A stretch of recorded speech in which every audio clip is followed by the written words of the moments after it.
accordingly, the court's going to address each one of the factors as it pertains to both Mr. Steele's motion and, for shortness, Mr. Banks' motion.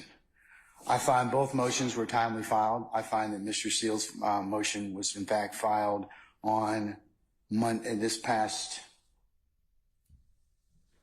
Monday,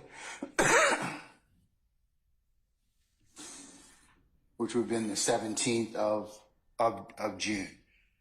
I find that Mr. Banks' motion on behalf of Ms. Bumpus was timely filed, as it was filed on the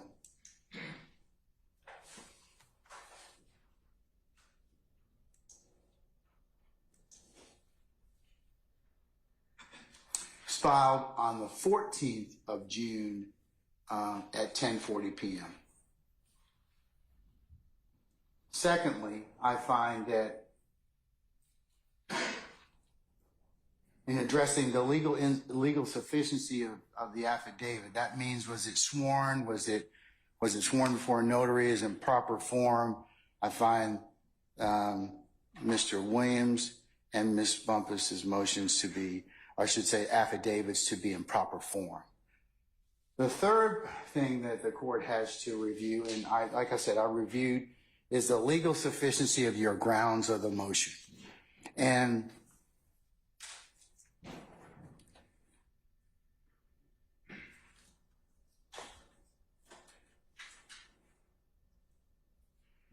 here's where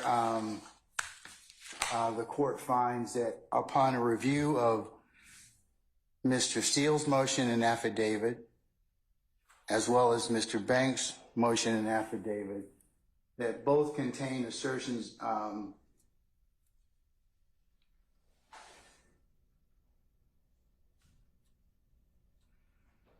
bare assertions and legal conclusions which aren't sufficient for the court to grant your motion at this point in time and refer it to another judge for it to be heard. So I'm going to deny the motion at this point in time. I invite you all to look at Baptiste versus the state. Just because adverse rulings have been made doesn't mean that the court stops the trial. So I'm going to make that. I'll reduce both of the motions to recuse to an order, and I will file that so you can take whatever steps you need to necessarily after that. But I don't get into anything about the affidavit itself, argument on that. I just have to read it. Those are the only three things I do. And then if I find it to be not sufficient on its face, I go for it. I just make the ruling at that point in time, let you all take it up. No, I won't grant a motion for a certificate for immediate review. And that's where we are at this point in time. Anything else, Mr. Banks? If I could just briefly be heard, Judge. Sure. And I'm not trying to, I understand the court's ruling and we'll proceed as we see fit. I do take issue with the court's characterization about the legal insufficiency of the affidavits. Well, that's why when it was reviewed on appeal, sure, it can certainly be. I mean, the appellate court will review my ruling for abuse of discretion.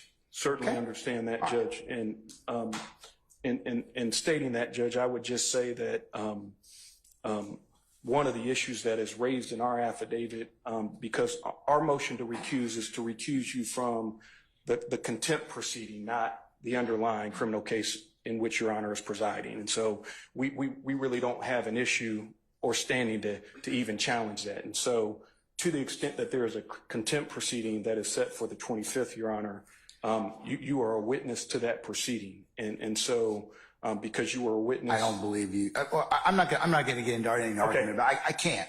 So that's your assertion at this point in time. And like I said, when that is taken up, I'll consider it. I also remember I still need to rule on the issue of the motion to quash. So I may, depending upon what I decide to do at that point in time, other things may be ripe. Okay.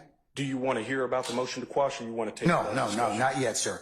I'm going to take up the motion to quash after I finish we finished the direct of the current witness. Okay. And to other issues that have been raised, as I've told some of the other lawyers here, there is a transcript of what occurred in the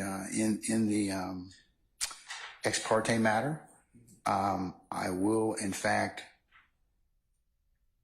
I'll authorize defense counsel. I'll do a privilege review and see what needs to be disclosed in terms of impeachment and/or Brady, and for that, and I will do that. And then so if that pertained, or if that issue affects you, then certainly that may be something that at the appropriate time you'll be able to have a look at. Well, I appreciate the court's time. We would certainly rely upon our brief and our motion, and that's a part of the record. Okay. All right. But I will reach out. The court will reach out to you on two things. Sure. One, the ability to take a look at the ex parte transcript and review it for the appropriate parts that the court will authorize. And then also for the, I'll re-notice you, because I know that it's supposed to be done this Tuesday, but I doubt that we'll probably have it this coming Tuesday. If I just may say, again, Judge, I know I've already said it as it concerns the issue about you being a witness to the proceeding. We don't believe that that's a bare allegation. We believe that's that would be an established fact at the hearing. We also... But I can't take it. It's not something that I can argue with you at this point in time. I'm not trying to argue. No, sir. You are an advocate for your client. Sure. That's the only thing I can say, but I'm not going to take up that issue right now. It's part and parcel. You made it part and parcel of the motion to recuse. So I'm saying that at this point in time, I've made my ruling. You've said what you need to say in terms of what your thoughts are. I'm going to reduce it to an order, and you can take what you want to after that. Okay. All right. Thank you. All right. Thank you, sir. All right. Mr. Steele, similarly, I'll reduce what I have mentioned to in an order, and you will be able to take it up as you see fit. I'm not going to grant a motion to a certificate of immediate review. Anything else?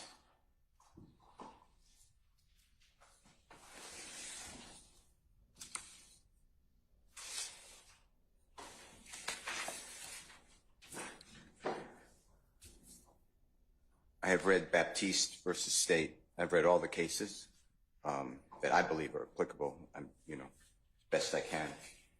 But specifically, if the court would reconsider, and if nothing else, the Honorable Keith Adams and my joint affidavit in paragraph 12, we assert not a bare assertion or a legal conclusion, but we make facts that we specifically adopt from the Honorable Attorney Winchester, Collins,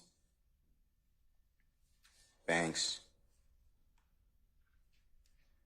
Nove, and Mormon's motion, where a person that they represent was in a meeting, ex parte, with the court and others, and the prosecutor and a witness, and specifically they wrote in a pleading and under Parrish, which is P-A-R-R-I-S-H versus State, which is 362 Georgia Appeal, 392 Division 1, 2022. The lawyer's pleading on behalf of the client becomes a statement of the client. And they said that this court got involved with speaking with Mr. Copeland and assisted in Mr. Copeland testifying against Mr. Williams. So I've added this court to the witness list. I plan on calling the court as a witness in the trial. I added lawyers Hilton and Love from the district attorney's office to the witness list.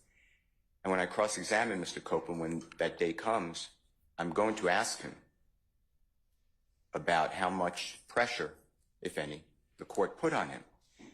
And you're going to be the one instructing the jury. And I just can't imagine how that's fair to Mr. Williams. So I just ask you, I'm not abandoning anything in the joint affidavit from the Honorable Attorney Adams and myself, but if you would just look at just even paragraph 12, again, if you didn't consume it entirely, I don't believe that meets a legal conclusion or a bare assertion. I ask the court to recuse. I've read your affidavit, Mr. Steele, and I've consumed everything on it, and that doesn't change my ruling at this point in time, respectfully. I also, on the transcript, I'd like the recordings and the transcript, and I object to the court going through it and deleting, because to me, the way I understand it, there is zero privilege. So I don't understand I'm not gonna, Mr. Steele, I can't argue with you about anything such as, I've made my ruling, okay?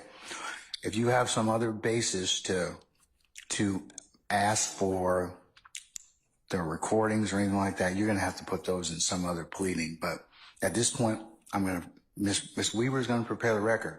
She does that, and like I said earlier, the record should be ready soon. And you all, as a defense group, will have the opportunity to take a look at that particular ex parte transcript that was done in chambers, less anything that is totally that the court considers to be privileged. And I'm going to let you do that before you examine Mr. Copeland. So you'll have everything that you have at that point in time. Thank you. All right. Okay. All right.